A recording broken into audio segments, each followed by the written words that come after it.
यमुना किनारे घाट का पक्का निर्माण कराने को लेकर भगवान परशुराम शोभा यात्रा समिति के राष्ट्रीय अध्यक्ष रामगोपाल शर्मा ने यमुना मिशन पर गंभीर आरोप लगाते हुए कहा कि यमुना मिशन के लोगों ने घाट की बालू तक खोदकर बेच दी है।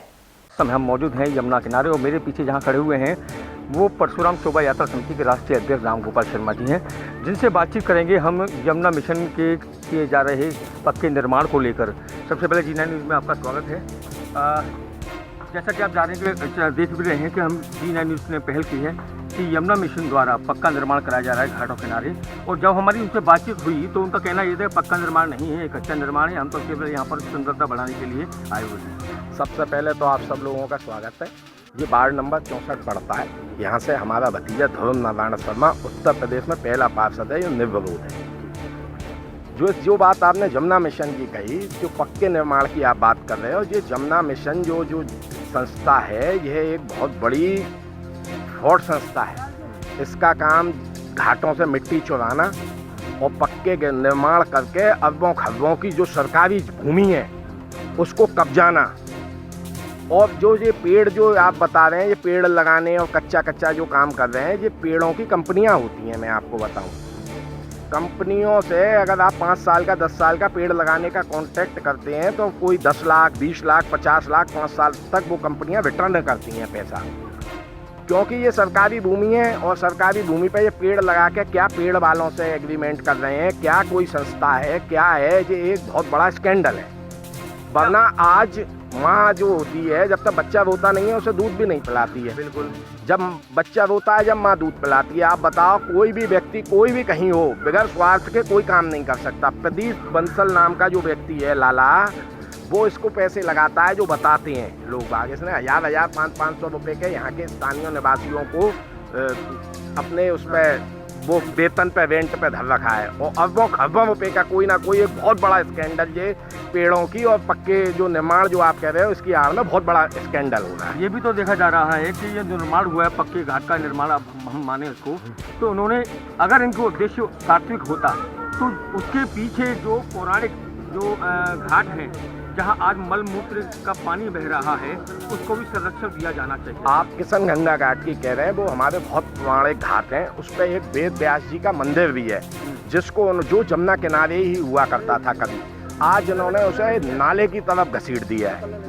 कई बार स्थानीय निवासियों ने इसकी इनसे शिकायत की या कुछ की, तो ये उनको अपने पैसे के बूते पे, अपनी सोर्स के बूते पे, क्योंकि मुझको लगता है इसमें प्रशासन की संलिप्तता है। वरना आप बताइए, सरकारी जमीन पे कोई पैर नहीं रख सकता। बिल्कुल, कोई 100 गज 50 गज को नहीं कर सकते। आजकल योगी सरकार में बुलडोजर डर जाता है, मतलब प्राइवेट संपत्ति की नए गलती पे बुलडोजर डर जाता है। जे अरबों खरबों रुपए की संपत्ति पे आज तक इतनी शिकायतों के बाद स्थानीय निवासियों की इस पर कोई कार्रवाई नहीं हुई। लेकिन सबसे बड़ी जिम्मेदारी तो नगर निगम की थी, नगर निगम को देखना चाहिए था। सिंचाई विभाग नहीं, सिर्फ नगर निगम भी देखेगा इसको जो है, लेकिन उसके बावजूद नगर निगम ने आज तक कोई कदम नहीं उठाया, ना कोई नोटिस लगाया, कुछ भी नहीं किया, क्योंकि गरीब का घर होता तो उसको नगर निगम तोड़ देता। मैं वही तो कह रहा हूँ, 50 गज 100 गज के जो बेचारे गरीब असाए हैं, उन्होंने अपनी घर गृहस्थी बचा ली, उसको नगर निगम तो। इसमें बहुत बड़ा स्कैंडल है। इसमें नगर निगम, प्रशासन, सब लोग इसमें संलिप्त हैं। हमने देखा कि अंदर कंस किले में भी इन्होंने कब्जा कर लिया है। हाँ बिल्कुल, कंस किले पे इन्होंने कब्जा कर लिया है। एक RSS का गैरेज है, उस पर भी कब्जा कर लिया है इन्होंने। और इसमें असामाजिक तत्व आते हैं, चरस गांजा वहाँ बैठ के स्कूल, वहाँ पे बच्चे छोटे छोटे आते हैं, चरस गांजा पी रहे हैं, तमाम तरह से औरतों को छेड़ रहे हैं। निवे इनके गुंडे जो इन्होंने वेतन पे धर रखे हैं, वो धमकाते हैं, मारते हैं, तरह तरह की उत्पीड़न यहाँ हो रहा है इस यमुना मिशन पर। उठाने वाली बात आई थी। हाँ, ये हमारा ये साइमन तीर्थ स्वामी घाट सबसे पुराना घाट है। ब्राह्मणों का एक घाट ही अस्तित्व में बचा है, बाकी सारे घाटों पे कब्जा हो चुका है अन्य विरादियों द्वारा। ये ही एक स्वामी घाट ऐसा है जो ब्राह्मणों का, जो जिसको हम ब्राह्मण कहते हैं, मथुरा में जो 3.25 लाख ब्राह्मण हैं, उनका घाट ये साइमन तीर्थ स्वामी घाट ही है। यहाँ के किनारे किनारे पे करीब 150 ट्रॉली 250 ट्रॉली ये स्थानीय निवासी आपको बताएंगे, ये बिल्कुल प्लेन था। इसको चुरा के यमुना मिशन की बड़ी बड़ी पोलर और वो मशीनें आई थी, और ट्रैक्टरों के माध्यम से इसको चुरा के और अन्य सी जगह इस मिट्टी को ले गई। बिल्कुल आप सही कह रहे हैं कि हम सब पीछे मौजूद हैं, नाविक लोग हैं, ये काफ़ी समय से कई सालों से यहाँ नाव चला रहे हैं। क्या कुछ देखा आपने, यमुना मिशन ने क्या किया यहाँ? यमुना मिशन ने साहब यहाँ पर पूरा पट्ट था किसी टाइम में। यमुना मिशन ने GCB बुला के, पॉपुलर बुलाकर उससे मिट्टियों को ट्रॉली के द्वारा यहाँ से और जगह अन्यथा भेजा गया, बेच दिया गया। अच्छा, काफ़ी मिट्टी थी, यहाँ से बारू थी, वो बारू भी बेच दी इन लोगों ने। तो ये तो घाट बहुत संकीर्ण हो गया है बिल्कुल। हाँ, आप देखिए, आप सेम देखिए सर, यहाँ पर कैसा गड्ढा हो चुका है। यहाँ कोई बच्चा यदि गिर जाए तो वो मिलेगी नहीं, उसकी डेड बॉडी भी नहीं मिलेगी। और कई बार ऐसा हो चुका है कि कई डेड बॉडियाँ ऐसी बच्चों की नाव से जाती है तो मिलती भी नहीं है, और नाव वाले बेचारे खूब कोशिश करते हैं, उन लोगों को तक को नहीं मिली है। बिल्कुल सही कह रहे हैं। तो इस तरीके से ये माना जाए कि पूरे इस घाट पर उन्होंने कब्जा करके उसकी मिट्टी को, उसकी रेत को जो है। जी जी जी सर, यमुना मिशन का सर एक अप्पू बंसल है, और उसके द्वारा एक सैलू पंडित है साहब, वो इस जगह यहाँ पर दादागिरी से कब्जा करके इनको दड़ा धमका कर करते हैं वो लोग। ये बात जी सर, यानी कि कब्जा तो कब्जा कर लिया, और उसकी रेत भी और मिट्टी भी रेत। जी जी जी। और यहाँ ये कुछ कहते हैं मला लोग बेचारे, तो इन लोगों को साथ डरा धमकाता है। सैलू पंडित है यहाँ पर, और उसके लड़के वगैरह गुंडा बदमाश उनके साथ में रहते हैं, इसलिए सब लोग ये कुछ नहीं कहते कोई भी। अच्छा, आपको भी डरा धमकाया गया है यहाँ पर?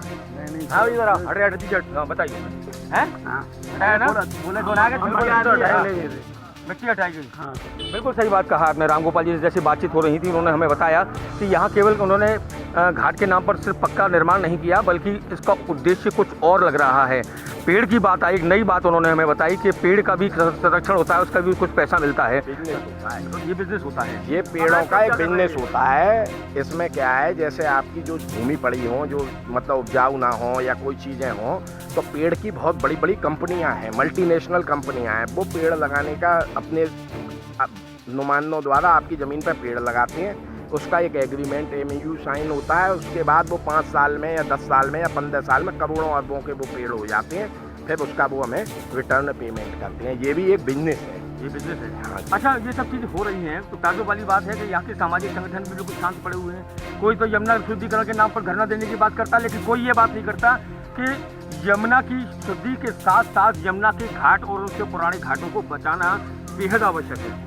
मैं आपको बताऊं, ये इस तरफ की जो स्थिति है, यहाँ तो चल रहा है ये सब चीज़ें। जो इस तरफ किशन गंगा घाट के जो लोग हैं, वो आवाज़ भी उठाते हैं। उन्होंने इतनी आवाज़ उठाई है, प्रधानमंत्री से लेके, मुख्यमंत्री से लेके, DM से लेके, SP से लेके, दरोगा से लेके, सबसे शिकायत की है। मगर वो आपको फिर मैं बता रहा हूँ, एक प्रदीप बंसल नाम का जो व्यक्ति है, वो अपनी सोच, सिफारिश और पैसे के बूते पे उन सारी चीज़ों को मिट्टी में मिला देते। तो आपकी तरफ से क्या कहना है?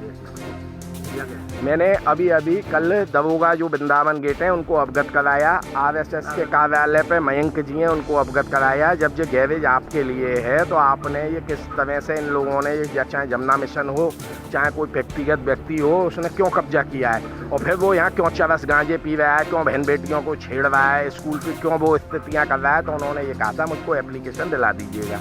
कल मैं जो महिला जो उसकी स्कूल की जो अध्यक्ष हैं, जो प्रधानाचार्य हैं, वो आएंगी, मैं उनसे कहूँगा वो एप्लीकेशन इनके खिलाफ दे देंगे। बिल्कुल, देखिए आप बात हमारी रामगोपाल जी से हो रही थी, उन्होंने हमें बहुत सारी जानकारी दी। पेड़ों का भी कोई व्यापार होता है जिसके बारे में हम लोगों को जानकारी नहीं थी, वो जानकारी उन्होंने दी। इसके साथ ही उन्होंने हमें भ्रमण कराया कंस किले का, जहां हमने अंदर देखा कि जहां 3 संयुक्त रूप से स्कूल हैं, और वहीं पर गैराज जो RSS का बना हुआ था, वहाँ उन्होंने अपना एक भंडारा टाइप का बना लिया है। यमुना मिशन के कार्यकर्ताओं ने वहीं खाना पीना बनता है उनका। उसके साथ साथ चिलम और चरस भी वहाँ लगाई जाती है, जिसका प्रभाव बच्चों पर पड़ता है।